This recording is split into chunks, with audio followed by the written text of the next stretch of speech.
તો વાત કરીએ ભુજની તો ભુજ તાલુકા બ્રહ્મ સમાજની માતૃશક્તિ દ્વારા 6 સપ્ટેમ્બરના રોજ રોટરી હોલ ભુજ ખાતે નવદુર્ગા સ્પર્ધાનું ભવ્ય આયોજન કરવામાં આવ્યું।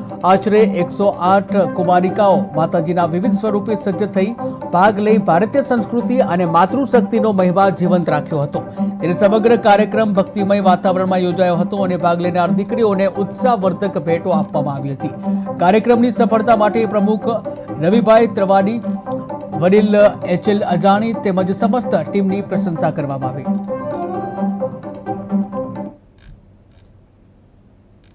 ભુજ તાલુકા સમસ્ત બ્રહ્મ સમાજ દ્વારા નાની નાની બાલિકાઓ માટે એટલે કે 8 મહિનાથી કરીને 8 વર્ષની બાલિકાઓ માટે એક નવદુર્ગા સ્પર્ધાનું આયોજન કરવામાં આવેલું। આ નવદુર્ગા સ્પર્ધા એટલે કે માતાજીના અલગ અલગ સ્વરૂપો લઈ અને આ નાની નાની બાલિકાઓ એક સ્પર્ધાનું આયોજન થયું।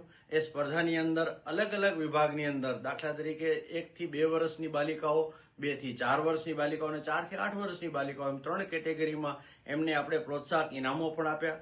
દરેક બાલિકાઓ માતાજીના અલગ અલગ સ્વરૂપ લઈને જ્યારે આજે આપણે દર્શન કરવાનો મોકો મળ્યો તો લાગ્યું કે ભારતીય સંસ્કૃતિને જીવંત કરવા માટેનો આપણો આ પ્રયત્ન હતો। ભુજ તાલુકા સમસ્ત બ્રહ્મ સમાજ દ્વારા આ નવદુર્ગા સ્પર્ધાનું આયોજન જે છે એ દર વર્ષે